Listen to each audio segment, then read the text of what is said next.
Muy buenas tardes con todos, ¿me escuchan? Sí, ¿verdad, doctora Sonia? Bien. Sí, Empezaremos a se lo leer. escucha. Sí, se lo Muy escucha. bien, muy bien.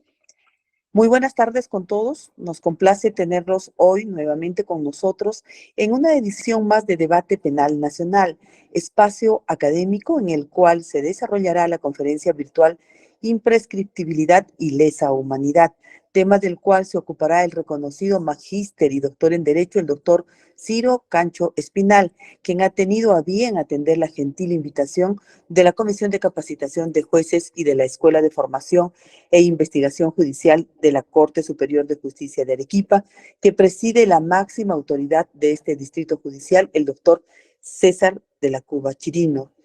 Como ya es conocido seguramente por todos nosotros, este espacio académico es conducido por el juez superior penal de la Corte de Arequipa, el doctor Celis Mendoza Ayma, a quien tengo el gusto de dejar en uso de la palabra para la dirección de este importante evento académico que, como ya dijimos, nos congrega hoy en la Corte Superior de Justicia de Arequipa. Adelante, doctor.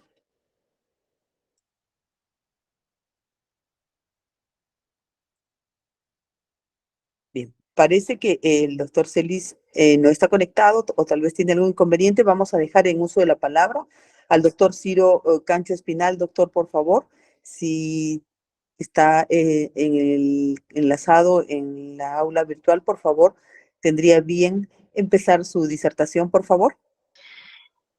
Bueno, queridos colegas de Arequipa y tal vez de todo el país que se están conectando a esta charla virtual. Primeramente, debo agradecerles a ustedes por su asistencia y especialmente al profesor doctor Celis Mendoza Ayma por la generosa invitación para tratar sobre la imprescriptibilidad y el crimen de lesa humanidad.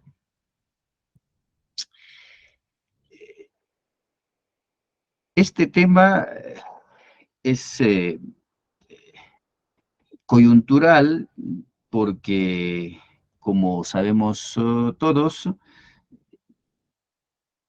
existe un proyecto de ley que ya se ha aprobado en primera votación, la ley 6951/2023, que precisa la aplicación y alcances del delito de lesa humanidad y crímenes de guerra en la legislación peruana.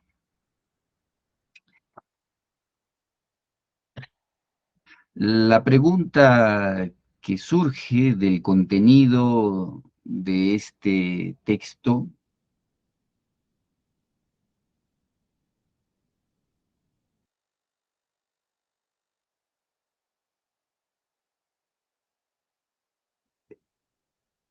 indica vigencia del Estatuto de Roma de la Corte Penal Internacional. El Estatuto de Roma de la Corte Penal Internacional entró en vigencia en el ordenamiento jurídico peruano el 1 de julio de 2002, en concordancia con el artículo 126 del referido estatuto. El Estatuto de Roma de la Corte Penal Internacional tiene competencia temporal únicamente respecto de los hechos sucedidos después de su entrada en vigor en el ordenamiento jurídico peruano. El artículo 3, vigencia de la Convención sobre Imprescriptibilidad de los Crímenes de Guerra y de los Crímenes de lesa humanidad. La Convención sobre la Imprescriptibilidad de Crímenes de Guerra y los Crímenes de lesa humanidad entró en vigencia en el ordenamiento jurídico peruano el 9 de noviembre de 2003, en concordancia con el artículo 7 de la referida convención. Bien, Lo que se quiere con este proyecto de ley es descongestionar todo el aparato de persecución, también de condenas, de investigaciones,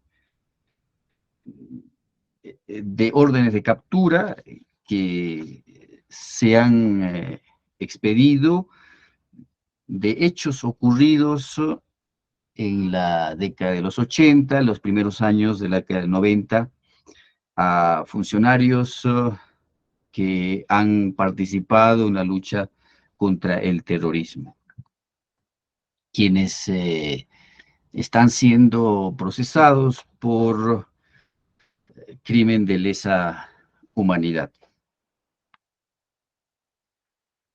Pues bien, eh, esta ley, como se quiere hacer ver, aplicando la vigencia de la Convención sobre Imprescriptibilidad, que supuestamente recién entra en vigencia en nuestro país en noviembre del año 2003, o en el peor de los casos,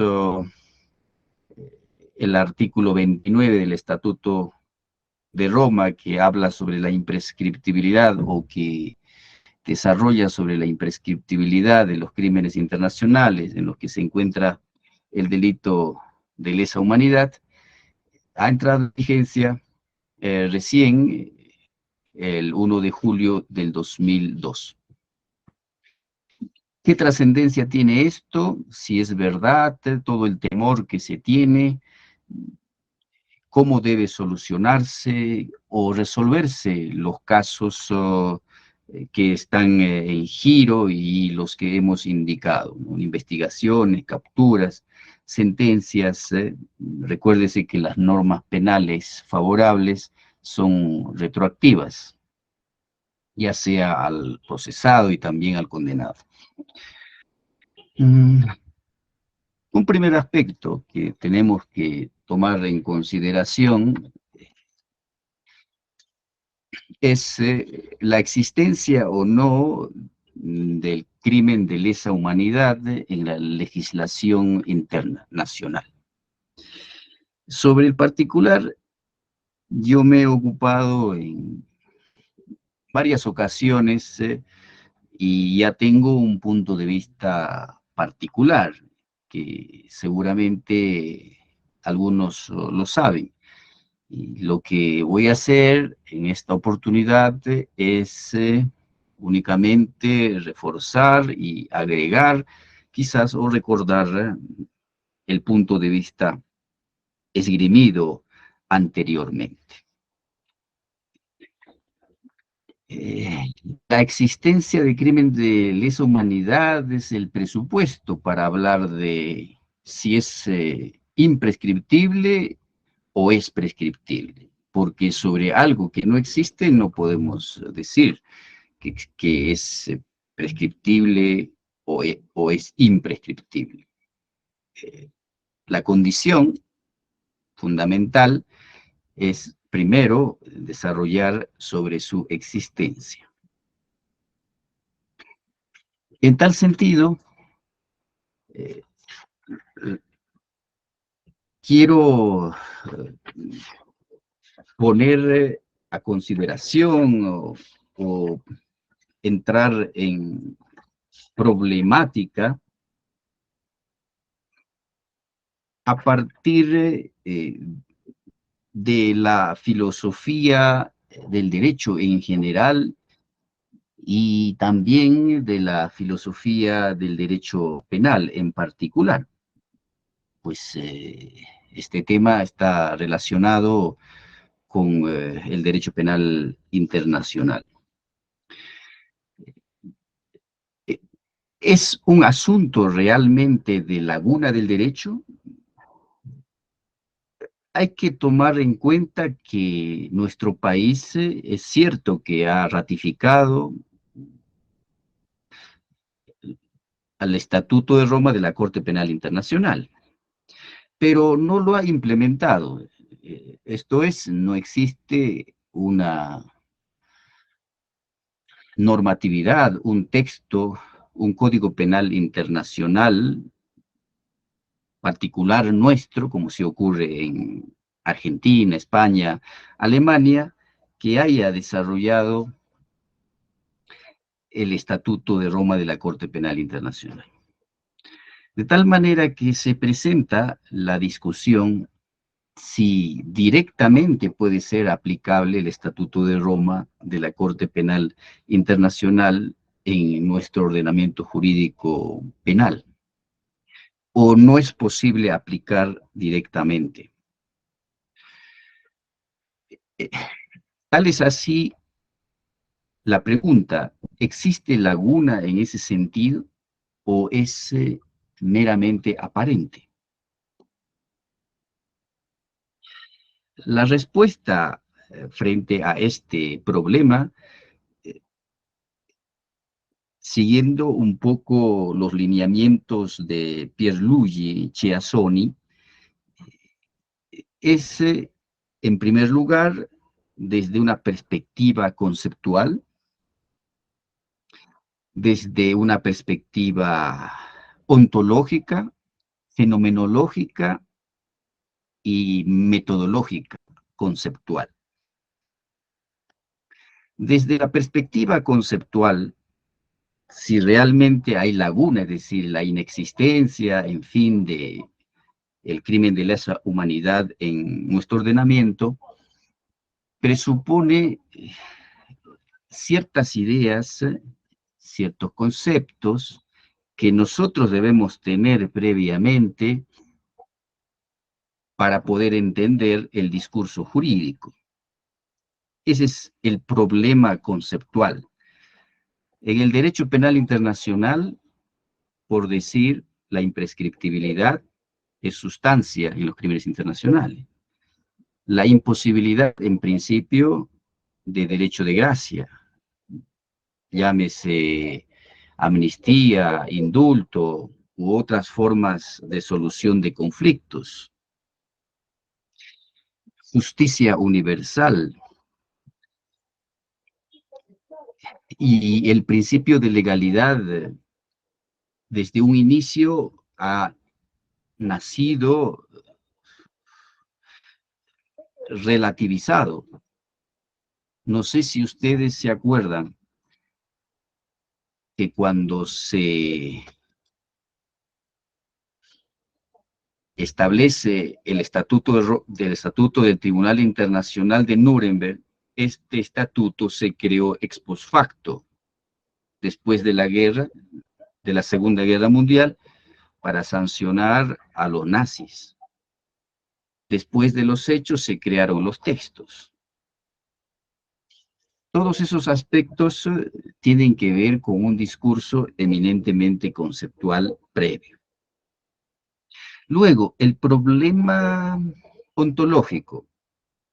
En el derecho en su conjunto, hay quienes sostienen que no hay lagunas en el derecho, principalmente la corriente positivista radical, ¿no? El derecho es completo, consistente, preciso, por lo que no existiría lagunas.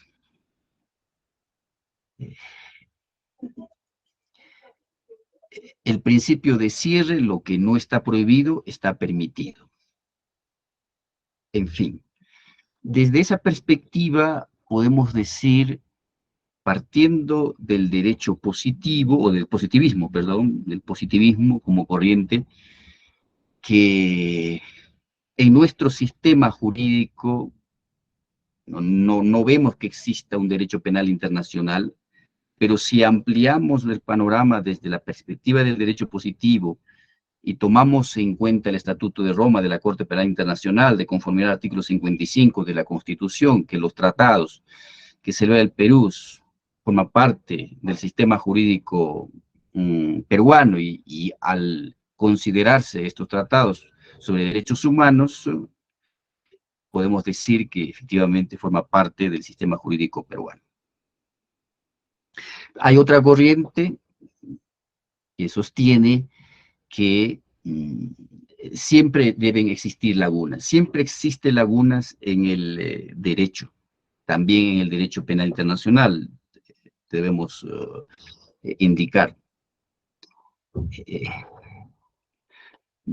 En esta línea podemos mencionar a Karl Saussure, entre otros filósofos, y otros que dicen que las lagunas son contingentes. Algunas veces se presentan, otras veces no, como lo ideado y lo expuesto por Archoron y Bulliin, que algunas veces sí podemos detectar lagunas en el derecho y en otras ocasiones no. Lo general es que el sistema es consistente, es completo, pero excepcionalmente sí pueden existir lagunas. Bueno, en este ámbito del problema ontológico, debo mencionar que más bien la tesis adecuada es de la corriente del positivismo, que no vista esto sí, simplemente desde una perspectiva del orden jurídico nacional, sino tomando en cuenta el orden jurídico internacional también, de acuerdo a las citas de la Constitución que he hecho mención. Si seguimos avanzando en el problema fenomenológico, es identificar la existencia de lagunas. En este caso se presentan, pueden darse desde el punto de vista puramente jurídico, lagunas propiamente jurídicas o laguna normativa propia, cuando no existe normatividad, daría la impresión en nuestro país, por ahí he escuchado decir, ¿acaso existe en nuestro país el crimen de lesa humanidad? ¿De qué estamos hablando? Lo que no existe no puede prescribir, ni tampoco hablar de imprescriptibilidad.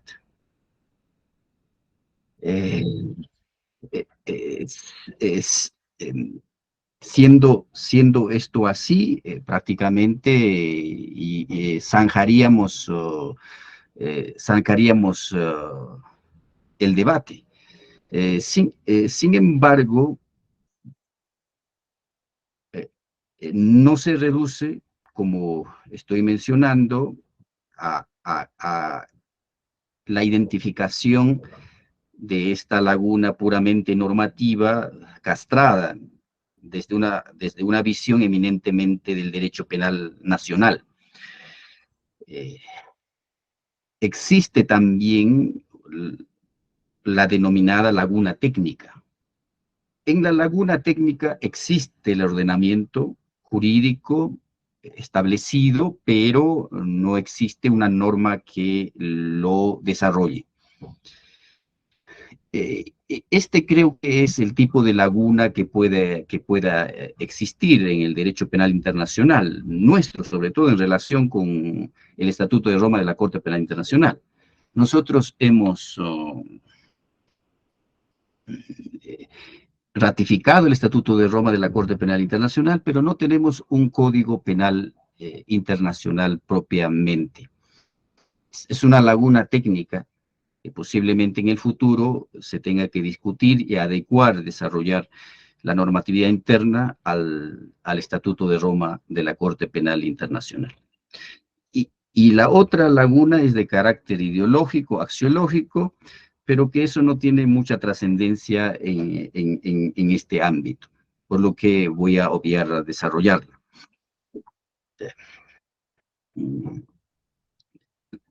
Y el otro problema que había planteado es el problema metodológico, el problema conceptual metodológico. En este programa metodológico conceptual, ya para solucionar después de haber identificado que existe una laguna técnica, esto es, que nuestro país no ha adecuado, no lo ha desarrollado, no ha implementado un Código Penal Internacional en relación con el Estatuto de Roma de la Corte Penal Internacional. ¿Cómo solucionamos este problema? Y si no hay ninguna solución, diríamos que no existe en nuestro país crimen de lesa humanidad. O vamos a decir que sí existe. Para responder a esta dificultad o para saldar esta dificultad, hay que tomar en cuenta el desarrollo del derecho penal internacional. También, por cierto, el aspecto conceptual es sumamente importante, como he mencionado. En la evolución del derecho penal internacional, el primer Código Penal Internacional, o el primer estatuto, viene a ser, es conocido, el Estatuto del Tribunal Internacional de Nuremberg, de 1945. En el artículo 6c de este estatuto se regula el crimen contra la humanidad. Así se llamaba aquel entonces. Crimen contra la humanidad, ahora conocido como crimen de lesa humanidad. Después se tiene el Estatuto para el Lejano Oriente de 1946, para sancionar a los delincuentes japoneses. Recuerden ustedes que el eje lo unían o estaban Alemania, Italia, Japón. Por eso.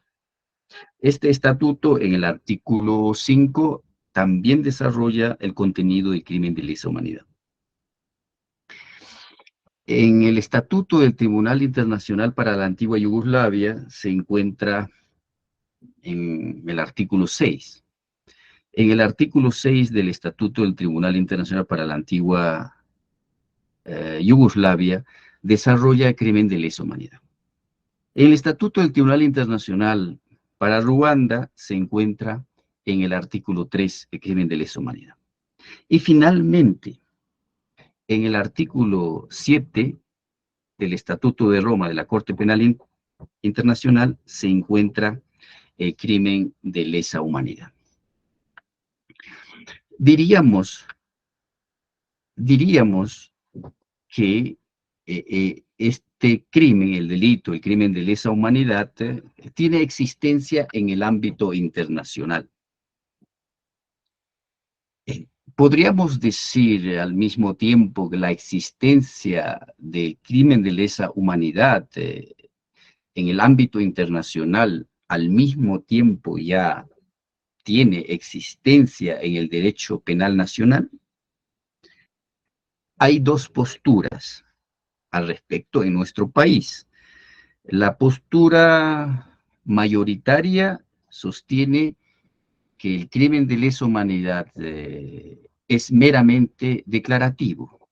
Es decir, se procesa, se investiga, procesa, de ser el caso, se condena a una persona por crimen de lesa humanidad, pero de manera declarativa, tomando en cuenta el Código del 24, por ejemplo, el Código ya de 1991, asesinato, violación sexual, delitos que puedan convertirse, puedan tener trascendencia de crimen de lesa humanidad en el contexto. Esa afirmación de que es simplemente de carácter declarativo, se encuentra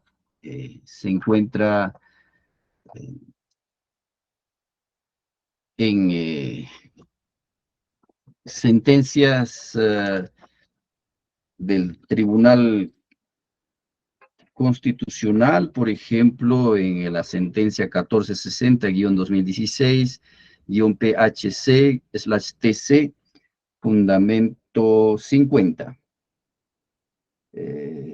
Como bien puede apreciarse, la mención tanto en la parte considerativa como en la resolutiva de la sentencia de crimen de lesa humanidad tiene, tal y como resalta el pronunciamiento de segundo grado, un carácter declarativo. De la misma manera se habla en fundamento 53 y siguientes de esta sentencia del Tribunal Constitucional, que a propósito de la sentencia contra Fujimori, recuerden que se dijo que Fujimori no ha cometido ningún crimen de lesa humanidad, y más bien o solamente era de carácter declarativo. Esto debido a que las normas penales internacionales no son autoaplicativas. Tenemos un acuerdo plenario, el acuerdo plenario 9/2019, en el fundamento 7, último párrafo, que las normas penales internacionales de carácter incriminatorio no son autoaplicativas.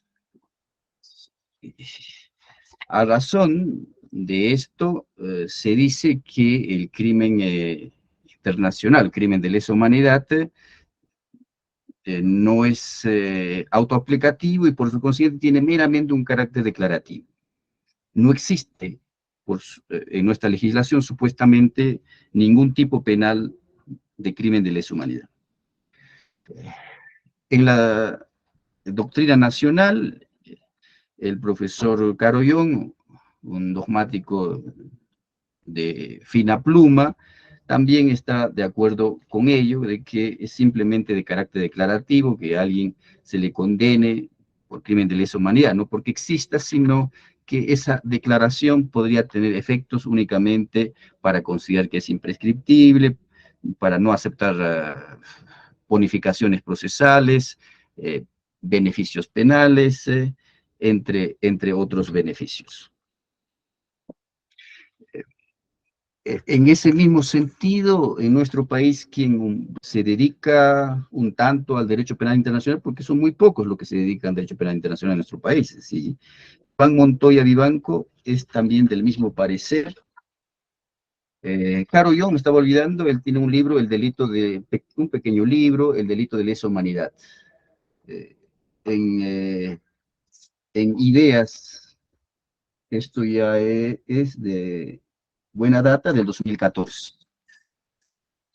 Quien se dedica, estamos diciendo, un tanto al derecho penal internacional es Iván Montoya Vivanco, profesor de la Universidad Católica, en un artículo muy interesante, Los crímenes de lesa humanidad y el principio de legalidad en la sentencia recaída en el caso Fujimori, breve comparación con la sentencia del Tribunal Supremo del caso Silingo.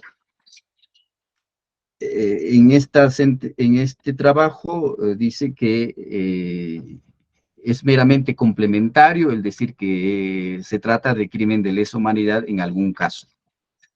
Sigue la corriente mayoritaria. Yo creo que la mayor parte de colegas y abogados defensores tienen ese punto de vista.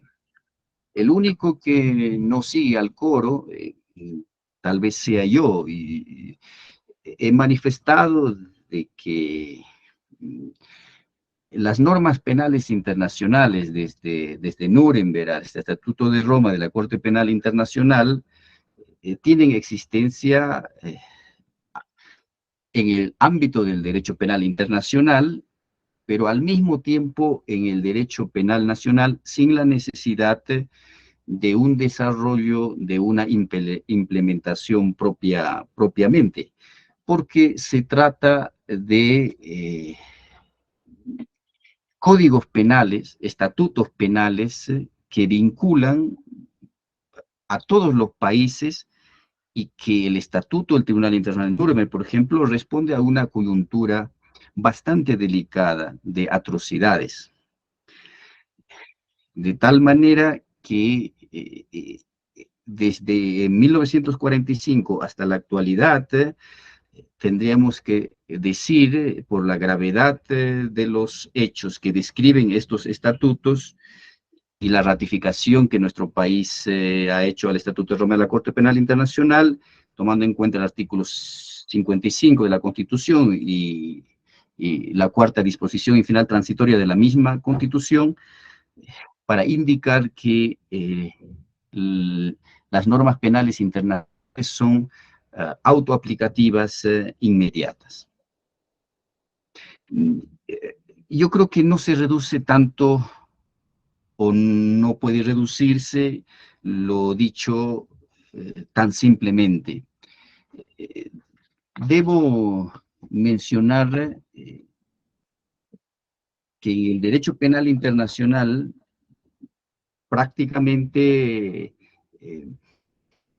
la idea o la afirmación de que rige y es vinculante para todos los países los crímenes internacionales, la existencia de crímenes internacionales es unánime, excepto en nuestro país, eso de complementariedad meramente referencial o declarativo es propio de nuestro país. No hay ese o no existe ese punto de vista más allá prácticamente de nuestro país.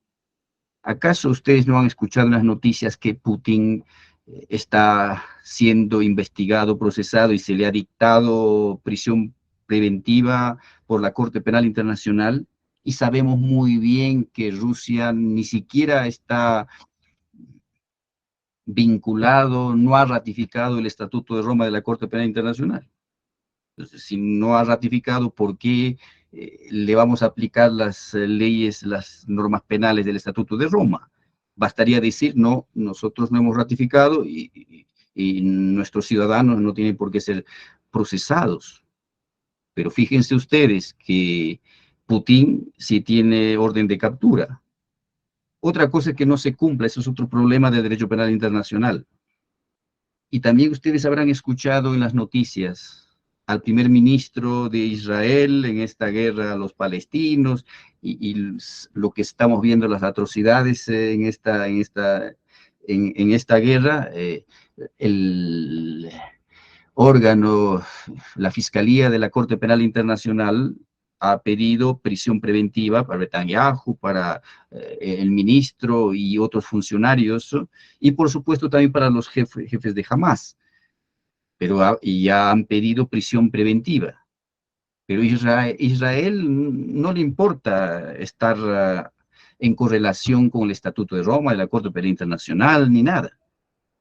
Pero fíjense que a pesar de que ellos ni siquiera han ratificado el Estatuto de Roma de la Corte Penal Internacional, porque hay muchos países que están en un estado de salvajismo, el mismo Estados Unidos y otros países grandes que no les conviene firmar el Estatuto de Roma de la Corte Penal Internacional.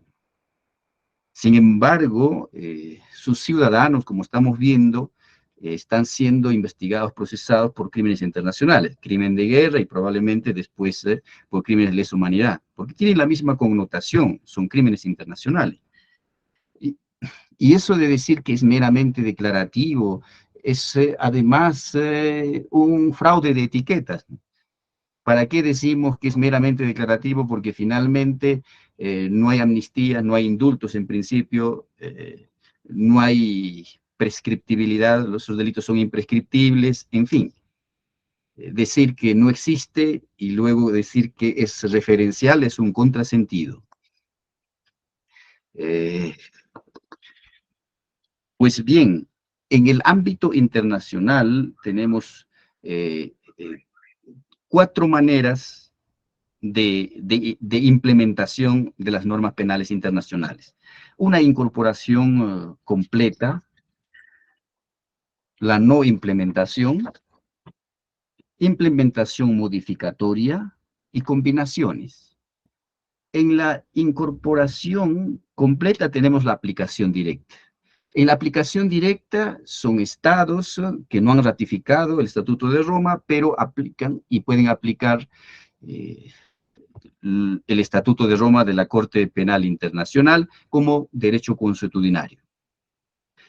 Como derecho consuetudinario, la aplicación del Estatuto de Roma, porque no lo han ratificado, no forma parte de su ordenamiento jurídico, pero sí pueden aplicar. Aplicación directa se llama eso. Y tenemos la incorporación por referencia. En este caso, un Estado ha ratificado se da una ley para tomar en cuenta los principios, los principales artículos del estatuto. Eso no es el caso nuestro, ¿no? Y otro es la reproducción. En la reproducción, el Estado también ha ratificado, como es nuestro caso, hemos ratificado, y se remite al estatuto en su integridad. Pienso que una de las cosas favorables que tiene este proyecto de ley que se está cuestionando bastante es que menciona en el artículo 2, esta ley que estamos criticando, el proyecto de ley 6951/2023, en el artículo 2 menciona que en nuestro país entró en vigencia el Estatuto de Roma de la Corte Penal Internacional el 1 de julio del 2002. Eso fue a nivel mundial, a nivel internacional. Pero ya hay una expresa mención a través de un proyecto de ley. Lo que quiere decir, claro, no lo hemos desarrollado, no hay un Código Penal Internacional, pero hay una implementación por reproducción. Ya no puede hablarse de que no existe, o no se va a hablar de esa manera, de que no existe en nuestro sistema jurídico el crimen de lesa humanidad. Pues esa es la única bondad que tiene este proyecto de ley. Y el otro es la no implementación. Hasta ahora, porque todavía esto no está vigente, ¿no? Es el tema de la no implementación. Es decir, nuestro país ha ratificado, pero no lo ha implementado en su normatividad interna. Y si eso sucede, no es que en nuestro país no exista los crímenes internacionales, como el crimen de lesa humanidad. Cuando no hay ninguna implementación, tácitamente rige las normas del Estatuto de Roma de la Corte Penal Internacional. Solo que se recomienda que de todas maneras en el futuro, eso es lo recomendable, que haya un desarrollo del Estatuto de Roma de la Corte Penal Internacional. Pero, mientras tanto, se va a tomar en cuenta, de todas maneras, el Estatuto de Roma porque hay una ratificación en su integridad, tomando en cuenta los principios, las leyes que describen, el artículo 7 del Estatuto de Roma de la Corte Penal Internacional, que describe el crimen de lesa humanidad. Genocidio está en el artículo 6, crimen de guerra está en el 8, el crimen de lesa humanidad está en el 7, en el 6 está el genocidio, crimen de guerra está en el 8 bis está el crimen de agresión, que entró en vigencia en el 2018, en julio de 2018. Pues bien, esos son los modelos de implementación. Y en el modelo de implementación, la no implementación no quiere decir que no exista crimen internacional en nuestro país, existió desde siempre. Decir que las normas penales internacionales incriminatorias no son autoejecutivas porque las normas incriminatorias deben ser desarrolladas, los tratados deben ser desarrollados en nuestra legislación nacional, porque la fuente del derecho penal internacional no son los tratados, sino la ley por el principio de reserva de la ley penal. Eso rige, por supuesto, en el derecho penal nacional, pero no en el derecho penal internacional. Y hay que tomar en cuenta desde la perspectiva nociológica el criterio de evidencia, el criterio de autoridad, el criterio de no contradicción, de utilidad, de práctica. Y en la nociología existe el criterio de autoridad. En el criterio de autoridad son los exponentes del derecho penal internacional, los profesores de derecho penal internacional, que sostienen, y en su gran mayoría, casi de manera pacífica, justamente en este tema de la implementación, o cuando el Estado no implementa, pero pese a que la no implementación, si es que ha ratificado, pues forma parte del derecho penal nacional. En el derecho penal internacional rige, o la primera fuente del derecho penal internacional es tratados, son los tratados.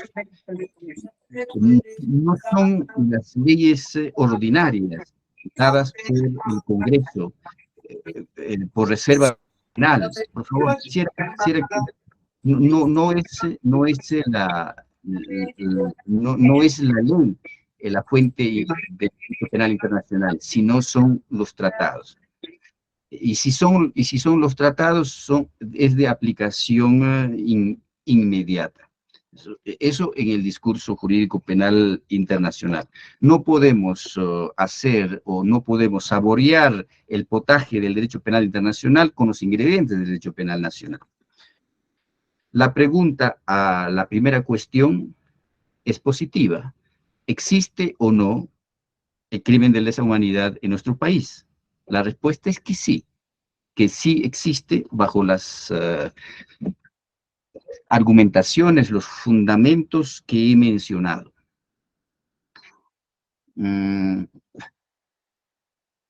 Después de decir que sí existe en nuestro sistema jurídico los crímenes internacionales, particular el crimen de lesa humanidad, la segunda pregunta es si estos prescriben o no prescriben. Cuando nace el derecho penal internacional en 1945 con el Estatuto del Tribunal Internacional de Nuremberg, una de las leyes más longevas que trata sobre el particular, sobre el tema de la prescripción, lo siento que recién esté entrando al tema de prescripción, es que no puedo hablar de prescripción inmediatamente si es que ustedes consideran de que no existe crimen de lesa humanidad, o si existe esa divergencia, esa duda, etcétera. Es imposible, porque sobre algo que no existe no se puede hablar. Y ahora si decimos que ya existe, ya hay argumentos, pues el aspecto complementario de la imprescriptibilidad es lo que estoy tratando en estos momentos.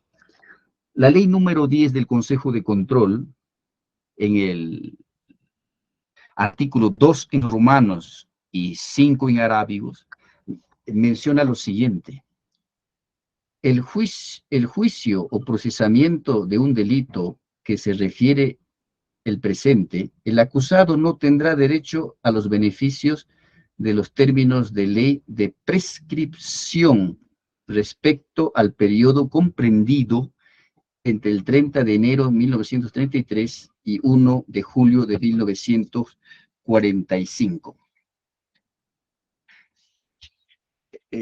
Desde aquel entonces, desde 1945, se tiene en la legislación penal internacional el tema de que los crímenes internacionales, aquel entonces era crimen contra la paz, crimen contra la humanidad y crimen de guerra, no prescriben. Ustedes pueden revisar la ley número 10 de 1945, de diciembre de 1945, si no me equivoco, diciembre de 1945, Romanos 2.5 arábigos, dice que estos crímenes no prescriben. Esa ley debe ser considerada de aplicación inmediata, por supuesto, por las razones que ya he indicado anteriormente, porque lo accesorio sigue la suerte de lo principal. Claro, lo accesorio sigue la suerte de lo principal, ¿cierto?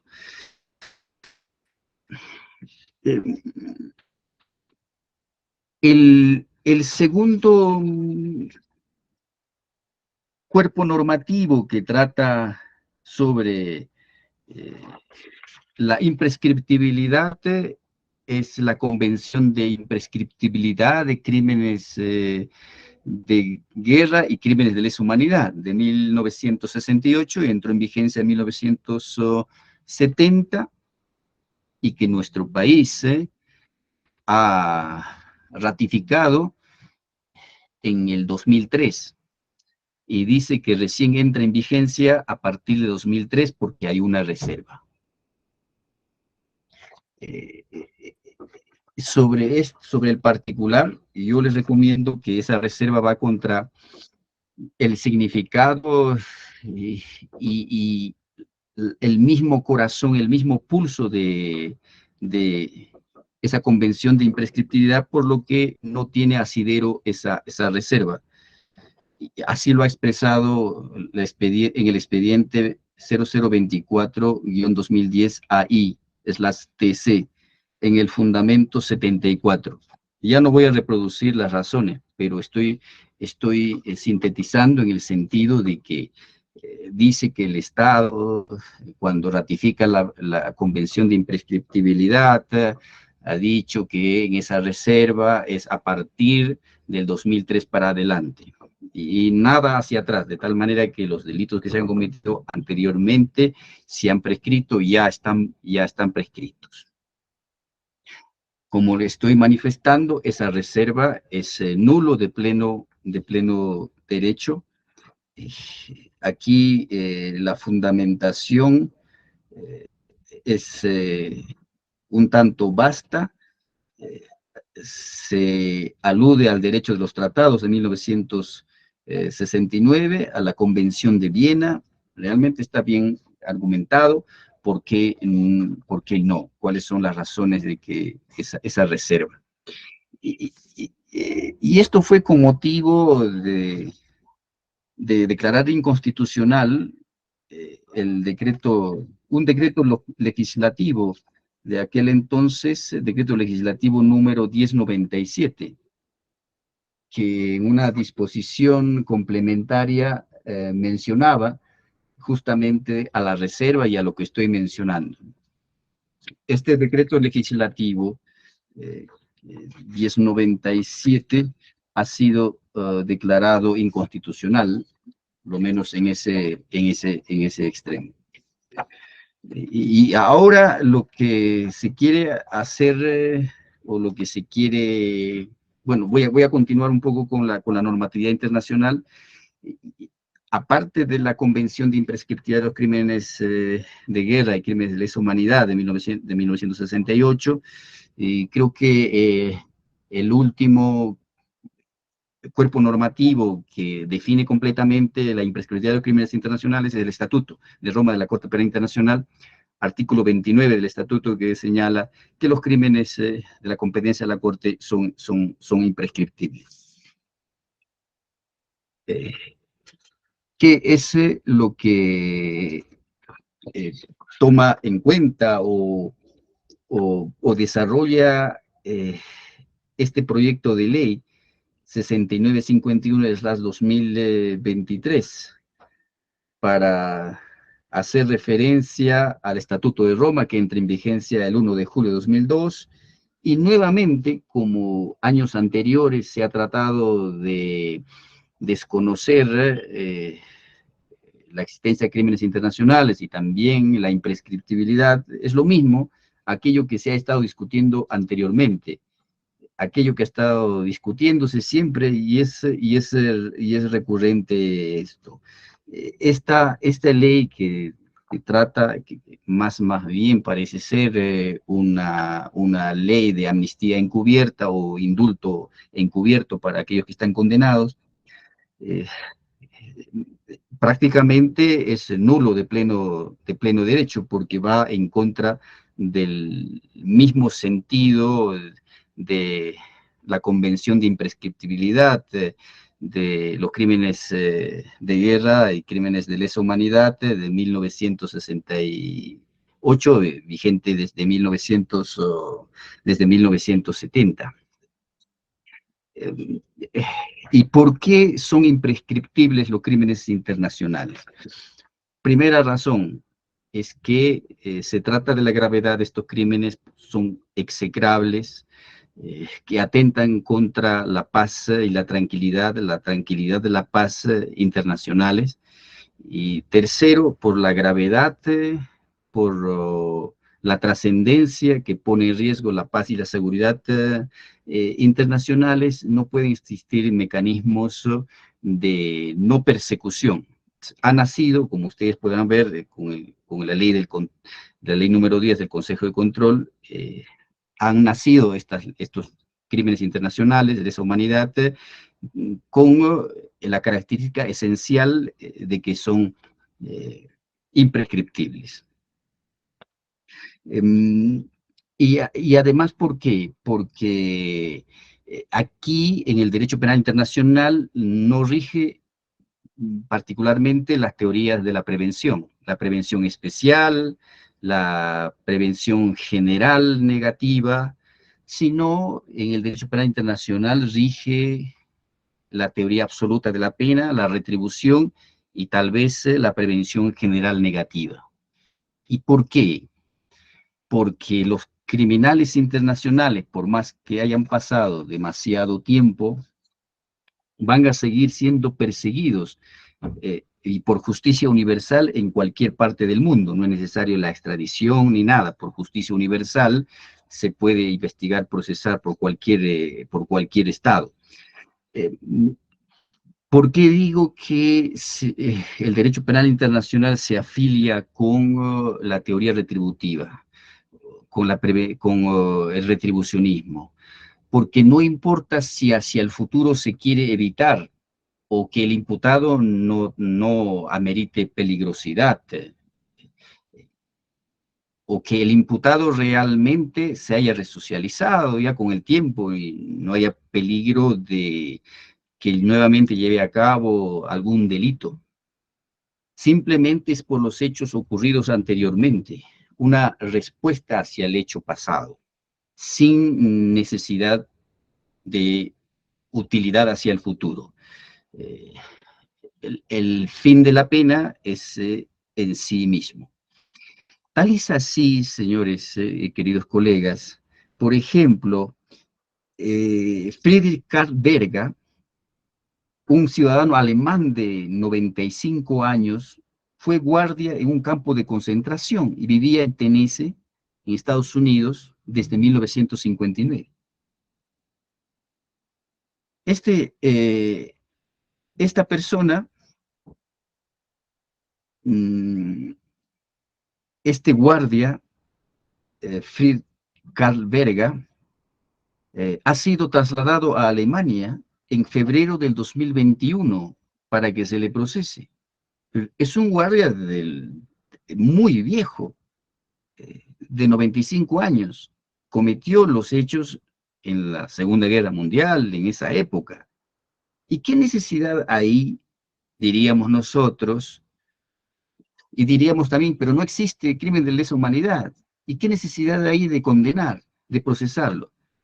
Pues sí, lo habían reportado a Alemania, después de poco tiempo murió, pero lo importante es eso, que este Karl Berger, de 95 años,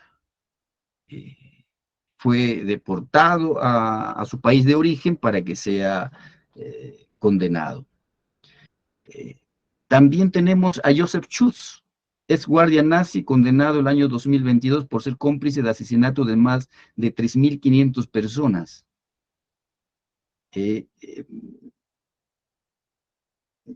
Antiguo suboficial de las Waffen-SS, trabajó en 1942, entre 1942 y 1945 en el campo de Sachsenhausen, al norte de Berlín. En el 2002 se convirtió en la persona más anciana en ser reconocida culpable, ha sido reconocida culpable de crímenes cometidos durante el Holocausto.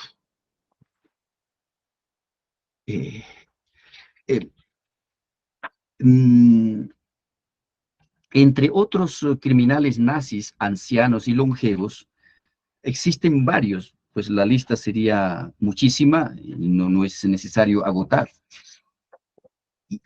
Y todos en el ámbito del derecho penal internacional, profesores como Berle, Ambos, Kress, Katrin Gierhardt, en penalistas que se ocupan en el derecho penal internacional en Alemania, ninguno va a decir que los crímenes internacionales son prescriptibles. Los crímenes internacionales son imprescriptibles.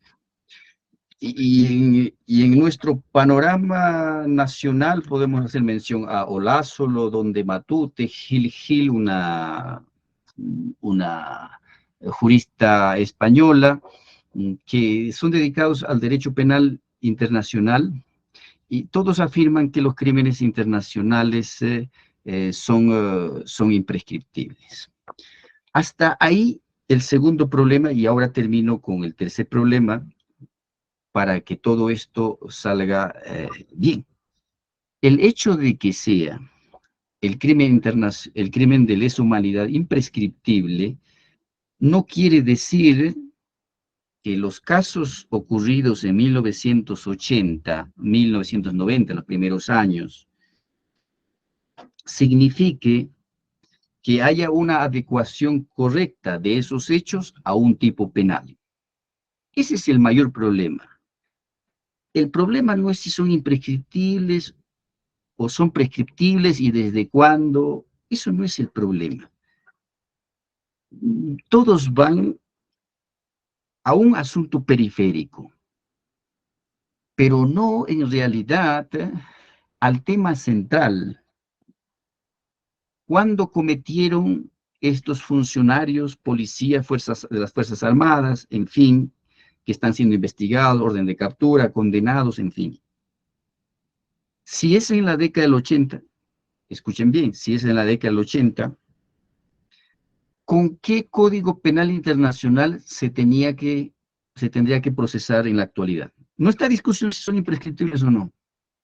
Yo creo que el Congreso va mal por ahí, ¿no? O quizás buscar entendidos en derecho penal internacional, o que puedan discutir técnica y coherentemente en las defensas, y también la preparación de los magistrados, incluido la fiscalía y, y los miembros del tribunal, porque los miembros del tribunal van a emitir sus resoluciones, sus sentencias, no solo a nombre de la nación, sino a nombre de la comunidad internacional, pues se trata de crímenes internacionales.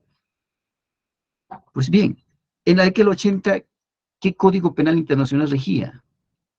No se puede decir así simplemente la costumbre internacional. La mención de costumbre internacional tiene que ver con algún estatuto. Por ejemplo, el de Nuremberg. El de Nuremberg no ha nacido para los casos peruanos, ¿no? Pero por costumbre internacional se toma en cuenta el estatuto de Nuremberg, o el estatuto para el Lejano Oriente, o el estatuto de Yugoslavia, de Ruanda, etc. Entonces, si uno se pregunta, qué estatuto regía en el 80? Pues los únicos estatutos que regían en la década del 80 a nivel internacional, el estatuto de Nuremberg y el estatuto para el Lejano Oriente. Y bajo la descripción abstracta del tipo penal del artículo 6, literal C, y el artículo 5, literal C del estatuto para el Lejano Oriente, ¿cuáles eran los presupuestos para que se configure un crimen contra la humanidad o crimen de lesa humanidad con la terminología actual? Solamente los crímenes de lesa humanidad podían configurarse en un conflicto armado internacional. ¿Acaso en la década del 80 había un conflicto armado internacional? Desafortunadamente no. Entonces esos comportamientos son notoriamente atípicos y es vano procesarlos. Esto no es una cuestión de imprescriptibilidad, sino de adecuación de los hechos a un... No, pero la costumbre internacional, etcétera, dice que ataque generalizado, sistemático contra población civil con conocimiento de dicho ataque. Olvide, señor, esa descripción recién viene con el Estatuto de Roma de la Corte Penal Internacional, artículo 7. Así acabada y pulida, recién el 2002, 1 de julio, entra en vigencia. Y el Estatuto, artículo 24, señala que este estatuto no se va a aplicar retroactivamente. Ustedes, ni nadie, podría aplicar retroactivamente el Estatuto de Roma, pero sí aplicar los otros estatutos, porque existe el crimen de lesa humanidad. Sin embargo, la dificultad es grande, porque para el 80 requería la comisión de crimen de lesa humanidad solamente bajo un contexto de conflicto armado internacional.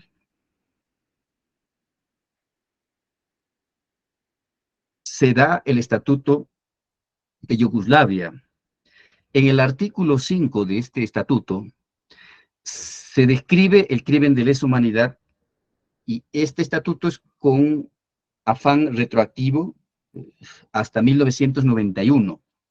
Quizás pueda llegar al caso Fujimori del 91 al 92, y podemos aplicar el Estatuto de Yugoslavia y a olvidarnos del Estatuto del Tribunal Internacional de Nuremberg.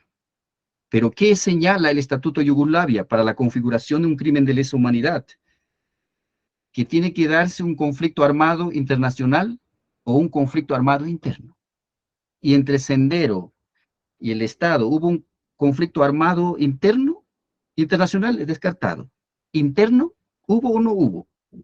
Pero todos dicen que eran delincuentes comunes que golpeaban, que destruían las torres de luz, eran delincuentes comunes y nunca le han dado la categoría de criminales también internacionales. Eso es un problema de la idiosincrasia nuestra, pero puede discutirse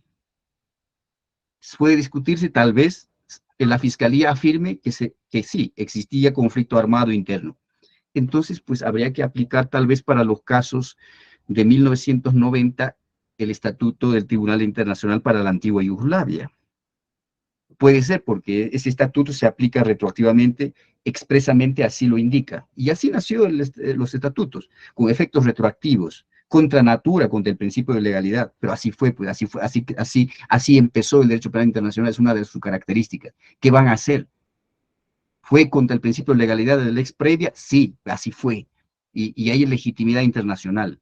No me hable con los patrones del derecho penal nacional, porque así no nos vamos a entender.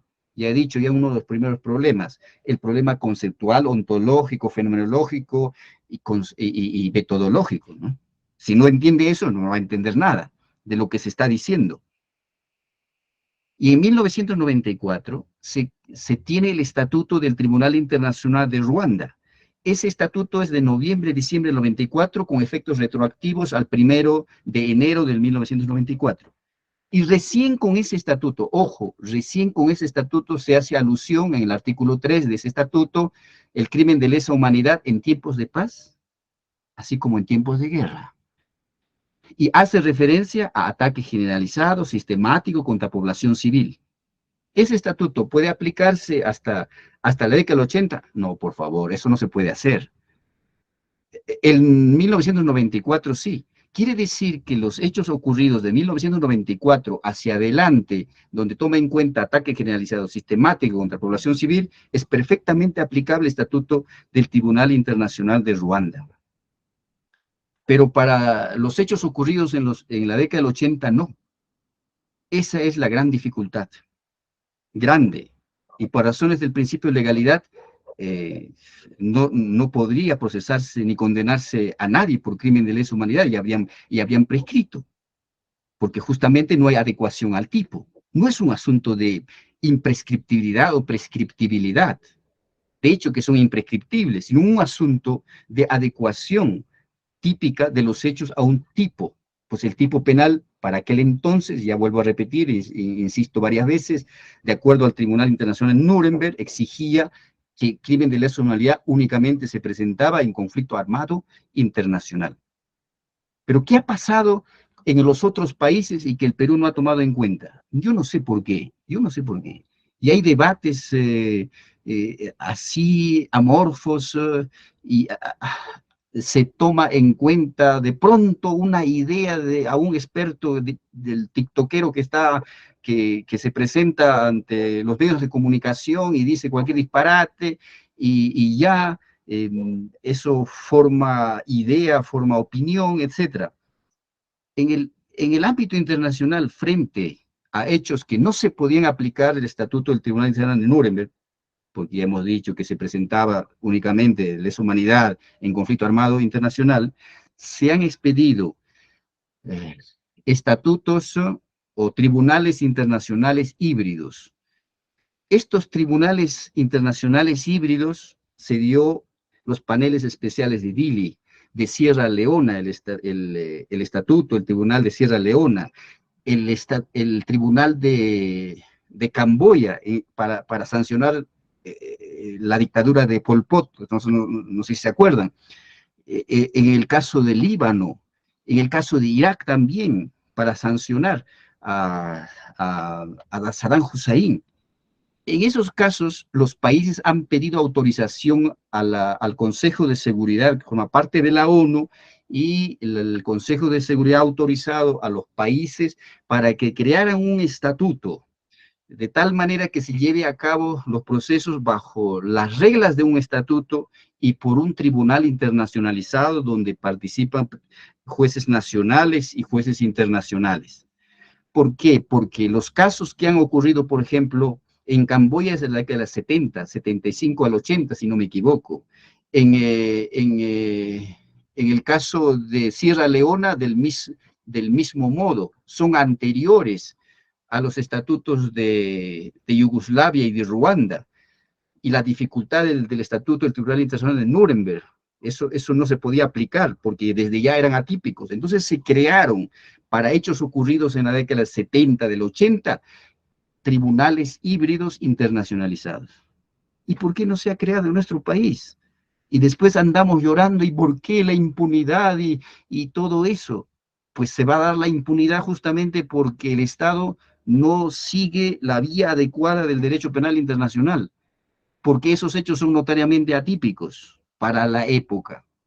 Pero ustedes dirán, vamos a aplicar el derecho constitucionario, los principios generales del derecho. Usted no va a sancionar y procesar a una persona aplicando los principios generales del derecho, el derecho constitucionario. Lo que se aplica el derecho constitucionario con esa norma, con esa mención, son a las normas de los estatutos que han sido diseñados para un caso específico, pero por costumbre internacional se aplica ese estatuto. Tiene que estar establecido en un tipo penal la conducta. Por principio usted no puede ser imputado. A nadie se le dice, ¿sabes qué, señor? Usted va a declarar como imputado porque se le está atribuyendo tal delito de acuerdo a los principios generales del derecho. O a alguien no se le puede decir, ¿sabes qué? Aquí está el Código Penal, por haber infringido el Código Penal, usted está siendo procesado. Esas son barbaridades. Y finalmente, es cierto que es bastante discutible en el caso Fujimori. Yo para nada, absolutamente no concuerdo con políticamente, moralmente, absolutamente nada con ese partido, pero jurídicamente debo decir, porque yo finalmente soy un científico, debo ser neutral. Cuando se condenó a Fujimori el 2009, se dijo que se va a aplicar el Estatuto del Tribunal Internacional de Nuremberg. Ahí está en los considerandos. Y finalmente, ¿sabe qué se aplicó? El Estatuto de Roma a cuclillas. Se aplicó soterradamente el artículo 7 del Estatuto de Roma de la Corte Penal Internacional y se desarrolló ataque generalizado, sistemático contra población civil y con conocimiento de dicho ataque. Y eso no está bien. Se dijo que no se va a aplicar el estatuto porque no se puede aplicar retroactivamente, pero al final de cuentas se tomó en cuenta todos los presupuestos, los requisitos para su configuración. ¿Acaso el estatuto del Tribunal Internacional de Nuremberg establecía de manera estricta, sistemática cada uno de esos elementos? No, eso no está bien. Y bueno, muchas gracias por la atención y por haberme escuchado. Gracias.